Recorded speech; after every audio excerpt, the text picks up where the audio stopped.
Toutes vont nous rejoindre. Ils vont se rattraper. Salut Joe. Amen. Amen, Joaquin. Tu es richement béni, mon frère.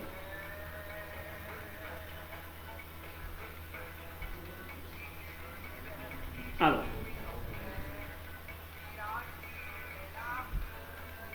on va y aller. Nous sommes réunis au nom du Père et du Fils et du Saint-Esprit.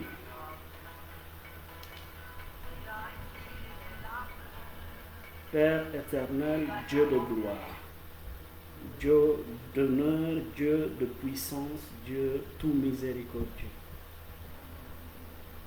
Tu es saint, parfait et excellent dans toutes tes voies. Tu es notre Seigneur, le Créateur du ciel et de la terre, celui qui soutient l'univers par sa parole. Nous voici totalement disposés pour entrer dans une communion avec toi, conscients de nos états, de notre faiblesse, conscients du fait que tout n'est pas rose dans nos vies. Nous voulons venir à toi avec un cœur disposé, une âme répandue. Nous fléchissons les genoux devant ta sainte face pour implorer ta miséricorde, afin que tu puisses nous purifier, nous laver de nos fautes, nous laver de nos péchés. Seigneur, nous sommes conscients que tantôt nous sortons de tes préceptes, nous sortons du chemin que tu as tracé et établi pour que nous y demeurions. Voilà pourquoi nous venons à toi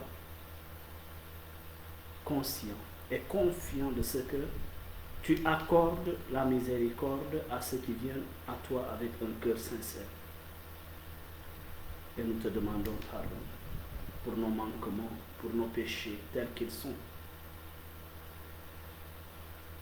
Tu es le Dieu de justice, le Dieu d'amour, cet amour que tu as manifesté en nous faisant miséricorde, offrant ton Fils au bois de la croix, afin qu'au travers de son sacrifice, nous soyons réconciliés avec toi.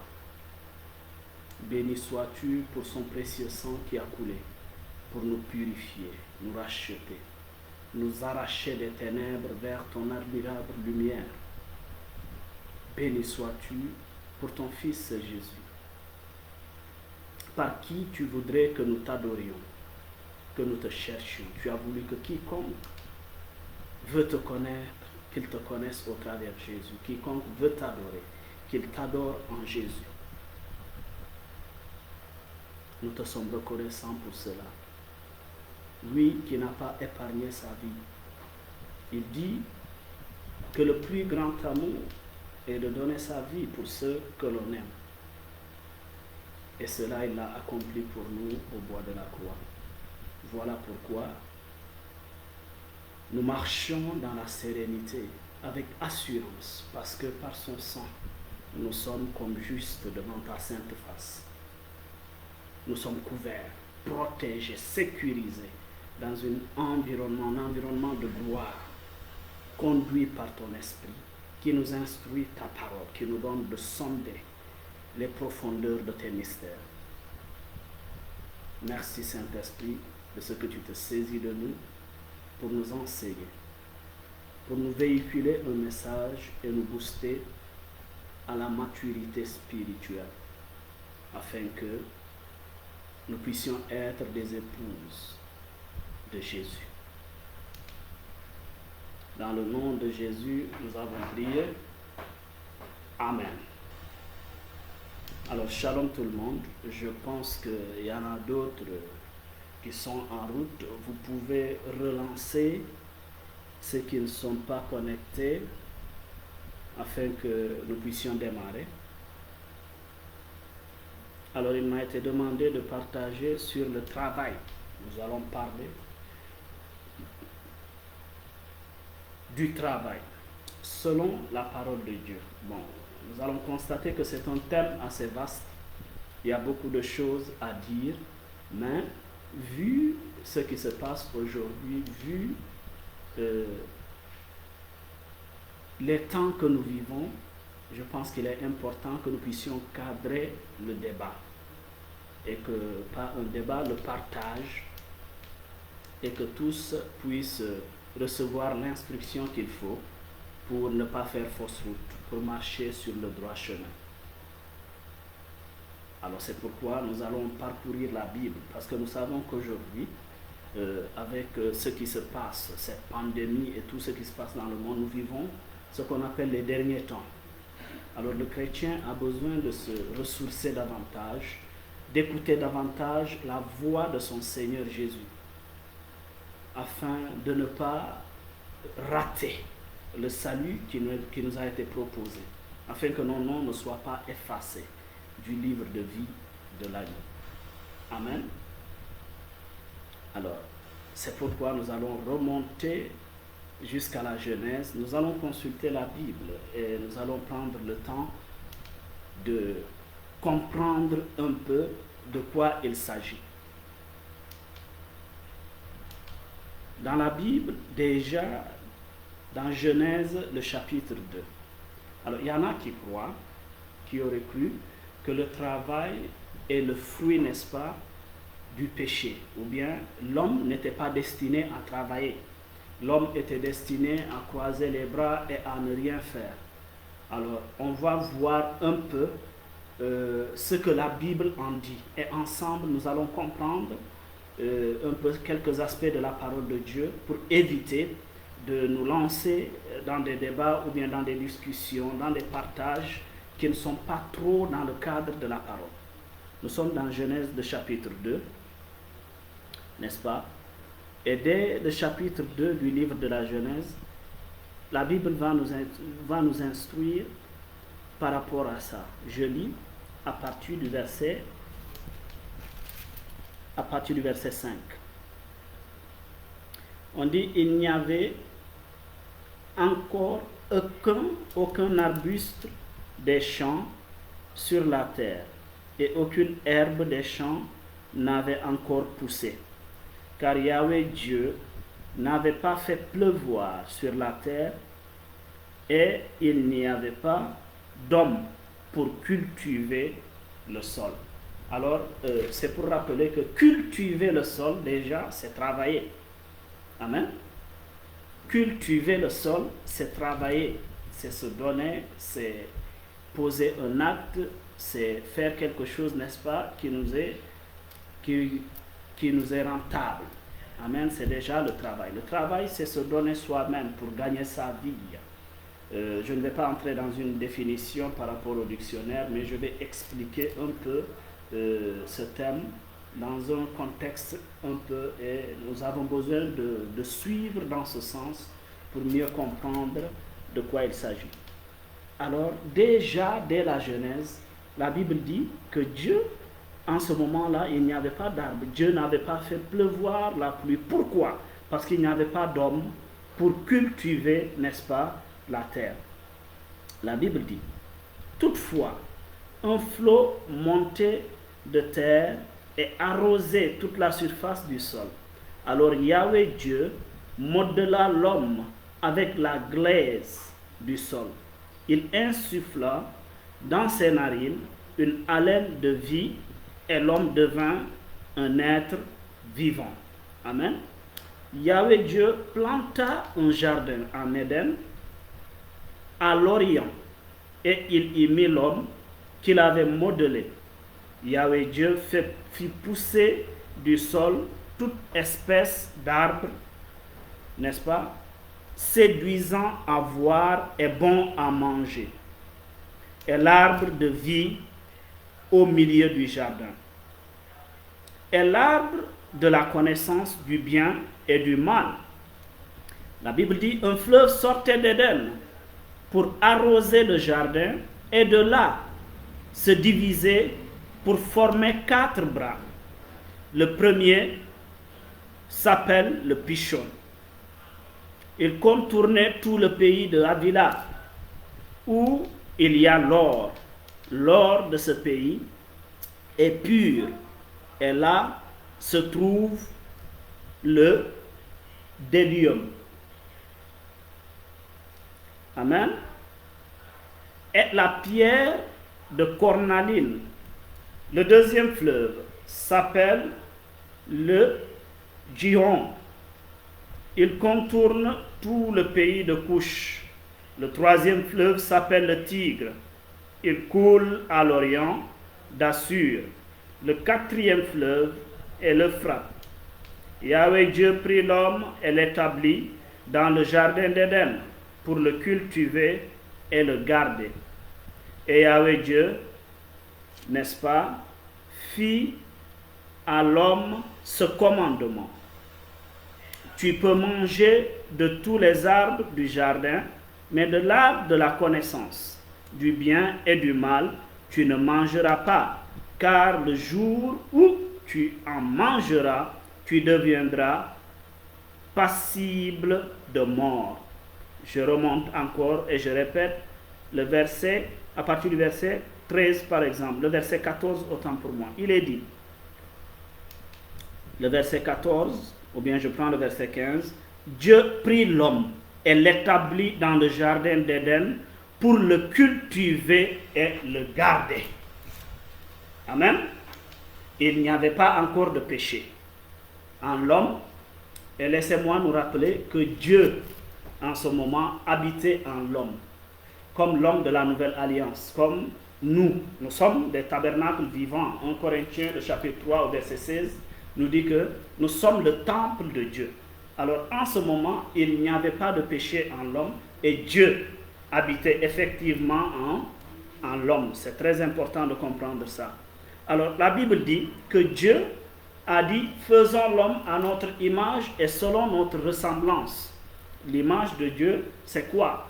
C'est que quand nous voyons, quand on regarde l'homme, amen, on voit Dieu. Alors nous sommes comme un miroir pour Dieu. L'image de Dieu, c'est ce que nous sommes. Nous sommes semblables à Dieu. Alors quand on parle de ressemblance, c'est la productivité. C'est que l'homme agisse, que l'homme soit comme un collaborateur de Dieu, comme, n'est-ce pas, un associé de Dieu pour continuer l'œuvre de la création. Et ça, c'est très important. De là est né ce que nous pouvons appeler le travail. Vous comprenez? Et ça, nous le faisons selon le cœur de Dieu.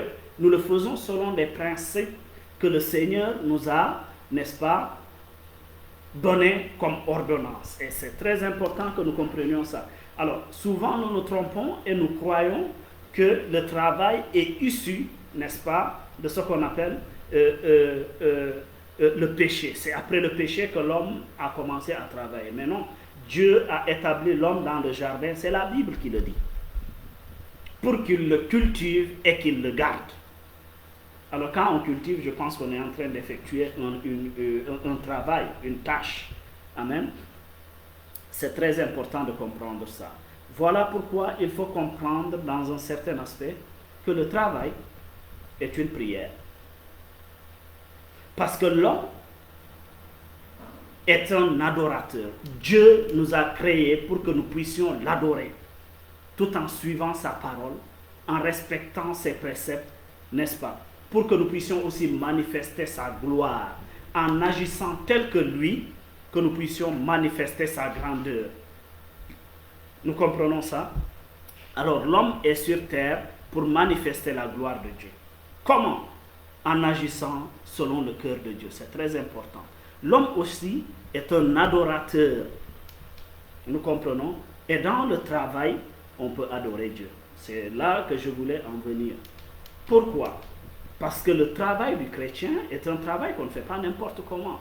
Un chrétien qui a reçu le Saint-Esprit, la vie de Dieu en lui, se doit d'être intègre. Nous allons arriver là-bas. D'être, n'est-ce pas, persévérant.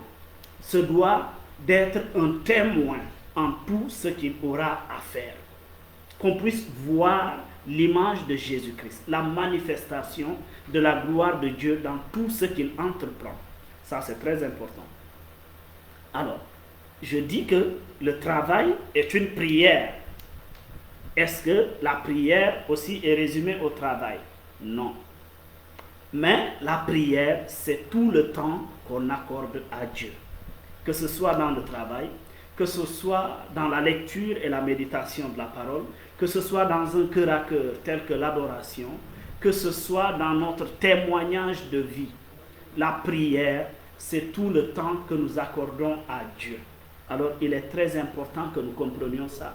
Si on parle du fait que dès la Genèse, Dieu ayant créé l'homme, ayant façonné l'homme avec ses mains, l'amenant pour qu'il soit en Éden. La Bible dit pour qu'il cultive le jardin et qu'il le garde. C'est très important. Ça signifie quoi? Pour qu'au travail de l'agriculture que Dieu va effectuer, l'homme va effectuer, si vous le voulez, dans le jardin, il puisse adorer son Dieu, il puisse manifester son Dieu, il puisse servir son Dieu. Est-ce que nous comprenons ça? Ce qui me pousse à dire quoi?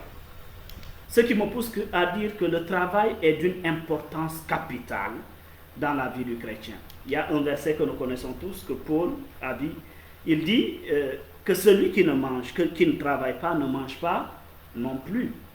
Effectivement. Mais celui qui travaille, se disant chrétien, tout en excluant, sans le Seigneur Jésus, ne travaille pas en vérité. Celui-là est en train de satisfaire sa propre chair, sa propre convoitise. C'est différent de ce qu'on peut appeler un travail selon le terme biblique, selon le cœur de Dieu. Je vais expliquer quelque chose. Nous allons voir que l'homme a pris cela de Dieu lui-même. Parce que Dieu lui-même s'est mis à l'œuvre pendant 6 jours. Et la Bible dit, le 7e jour, Dieu a pris congé. Il est entré dans son sabbat, c'est-à-dire le repos. C'est pourquoi l'homme étant l'image de Dieu doit travailler pendant 6 jours et le 7e jour qu'il le consacre à son Créateur. C'est très important. Maintenant, ce travail pendant les 6 jours détermine quoi? Il faut que nous nous écoutions très bien pour mieux comprendre. Détermine que l'homme doit se donner lui-même, doit faire des efforts personnels pendant 6 jours. Je ne suis pas en train de dire qu'on ne reçoit rien de Dieu quand je dis des efforts personnels. Tout est grâce, nous le savons. Mais il y a la part de l'homme, la manifestation de la foi au travers des actes, les actes que nous posons. C'est très important. Alors pendant 6 jours, l'homme travaille. Et le 7e jour, il le consacre à son Dieu. Pourquoi? Parce que l'homme à lui seul, avec son travail, ne saurait survivre. Je répète. L'homme à lui seul, parce que le chiffre 6 nous renvoie à l'être humain. À lui seul, avec son travail, ne saurait survivre. C'est pourquoi nous voyons, la Genèse dit que Dieu n'avait pas encore fait pleuvoir. Cette pluie, en vérité, c'est la bénédiction. C'est la main de Dieu par le Saint-Esprit, n'est-ce pas, qui bénit le travail de la terre effectué par l'homme. Amen. Il est important que nous comprenions ça.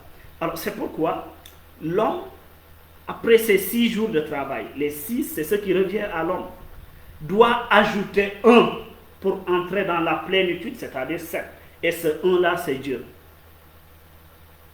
Est-ce que je peux revenir sur ça pour mieux comprendre? Je dis que l'homme travaille pendant 6 jours, c'est ce qui lui revient. Ce sont ses efforts personnels. Mais le 7e jour, il devra le consacrer à Dieu, qui est 1. Monta 6 plus 1, n'est-ce pas? Et ce Dieu qui est unique devra bénir ces 6 jours de labeur de l'homme pour que l'homme puisse en bénéficier et entrer pleinement dans sa destinée. C'est de là que je voudrais commencer. Et c'est pourquoi je dis que le travail, quand il est bien fait, c'est une prière. Et que le chrétien doit honorer le nom de son Seigneur dans son lieu de travail. Partout où tu es exerçant un travail qui t'a été octroyé, tu dois, n'est-ce pas, glorifier et honorer le nom de ton Dieu. C'est très important. Amen. Alors nous allons continuer pour mieux comprendre. Alors, je disais que le travail est une prière et que tout le temps qu'on accorde à Dieu est une prière. D'où, selon le chrétien, la prière, c'est tout le temps qu'on accorde à Dieu. On ne peut pas dire que c'est parce qu'on est à genoux et qu'on fait une adoration qu'on est en train de prier. Celui qui lit la parole est en train de prier. Celui qui partage la parole de Dieu est en train de prier. Ce que nous faisons là, c'est un temps de prière.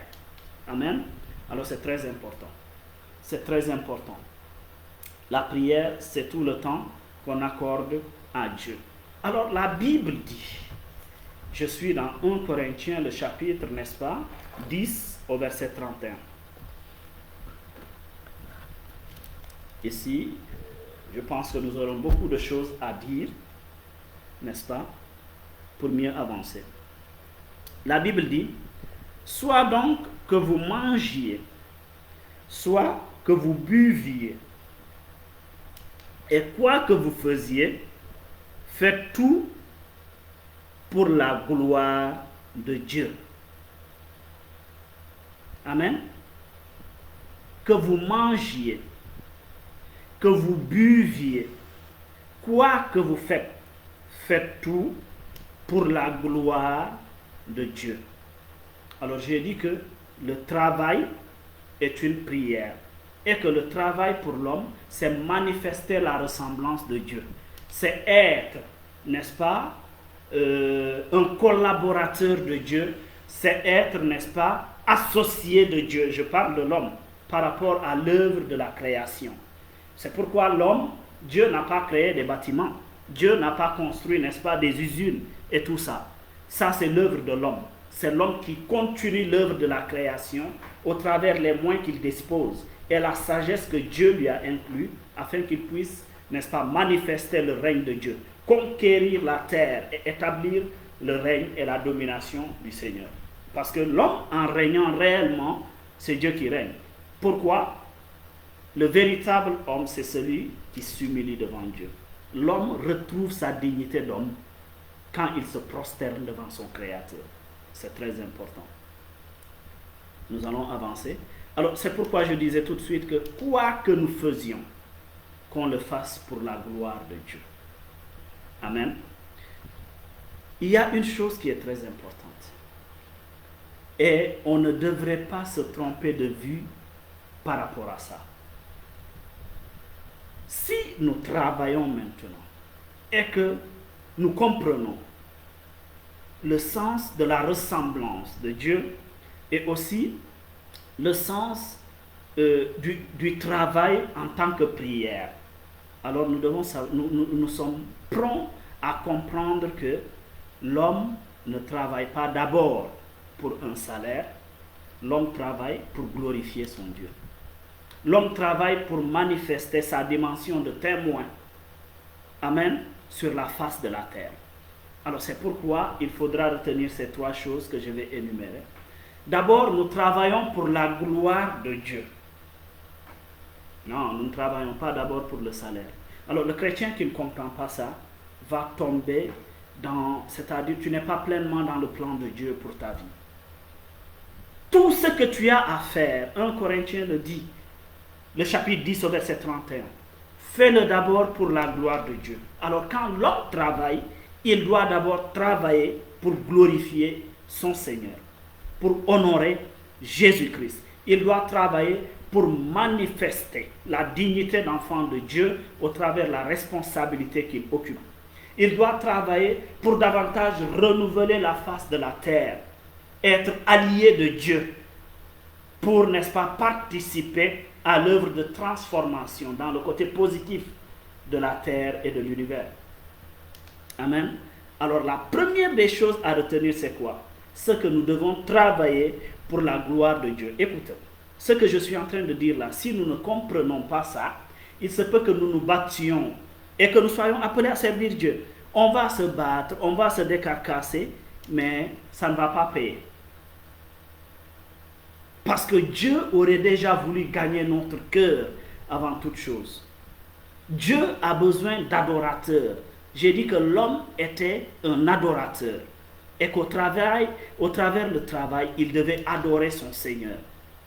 Alors, si nous ne sommes pas des adorateurs, un adorateur, c'est quelqu'un qui se sacrifie, qui se donne entièrement. Romains le chapitre 12 au verset 1. Un adorateur, c'est quelqu'un qui s'abandonne, qui se donne entièrement à Dieu.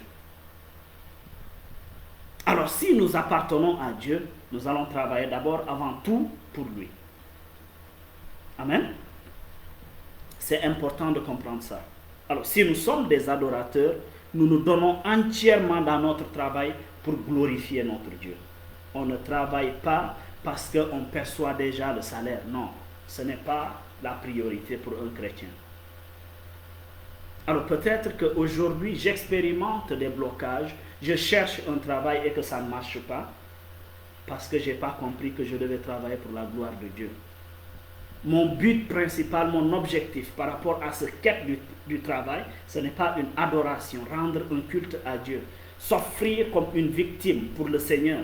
Non, mais pour d'abord les poches. Là, ça ne marche pas. Amen. Ça ne marche pas. Parce que nous sommes des gens que Dieu a responsabilisé autant pour moi. Dieu, cette terre a été confiée aux chrétiens. La terre est sous la responsabilité des enfants de Dieu. Ah non, il faut qu'on comprenne ça. Le reste là, ça vient comme complément. C'est des choses qui sont là, il n'y a pas de souci. Et c'est pourquoi l'enfant de Dieu doit fléchir les genoux. Et même si le dirigeant de ton pays n'est pas un chrétien, tu dois prier pour lui. La Bible dit priez pour vos autorités, priez pour vos dirigeants. Pourquoi? Pour qu'au travers de cette prière, le Seigneur puisse les investir et les donner la claire vision de ce qu'ils doivent faire et les forces qu'il faut pour accomplir cela. Amen. C'est pourquoi le chrétien, c'est la propriété de Dieu. Le chrétien est réellement le temple du Saint-Esprit. Le chrétien appartient à Dieu, corps, âme et esprit. Le chrétien a été marqué du sceau du Saint-Esprit, du nom de Jésus, est mis à part. C'est ça la rédemption. Racheté par Dieu pour lui-même. Et maintenant mis hors de tout circuit commercial. Donc, pour cela, nous devons travailler pour lui. Il est mort pour nous afin que nous puissions vivre pour lui. Et dans cette vie, il y a le travail. Alléluia. C'est très important que nous comprenions ça pour commencer. On va avancer. Autre chose qu'il faut retenir, c'est que nous travaillons pour le salut des hommes, pour le salut des âmes. Amen. Je n'ai pas encore parlé de nous. Toi qui travailles, toi qui cherches le travail, je ne t'ai pas encore dit que tu travaillais pour ton salaire, tu travailles pour ceci. Non, je vais arriver là. Mais je te dis d'abord la priorité, ce qu'il y a de plus important, ce à quoi il ne faut pas faillir, ce à quoi Dieu t'attend le plus. Le reste, c'est des accessoires. Mais le plus important, c'est ceci. Amen. Et c'est très important. Alors, nous travaillons pour le salut des âmes. Ça revient toujours à quoi? La ressemblance de Dieu. Produire, poser des actes, effectuer des choses pour que les hommes puissent s'épanouir, pour que les hommes puissent bénéficier de notre labeur. Amen. Nous travaillons pour le salut des âmes. Alors, si toi, chrétien, tu travailles pour toi-même, tu sors de ce que Dieu appelle travail.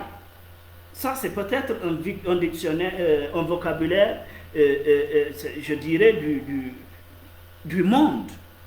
Mais selon le cœur de Dieu, nous travaillons d'abord pour glorifier son nom, pour la gloire de Dieu. Deuxièmement, nous travaillons pour le salut des âmes. Comment? Afin qu'au travers du travail que nous faisons, retenez bien ça, nous puissions poser des actes qui puissent permettre aux autres d'être à l'aise. Deuxièmement, afin qu'en recevant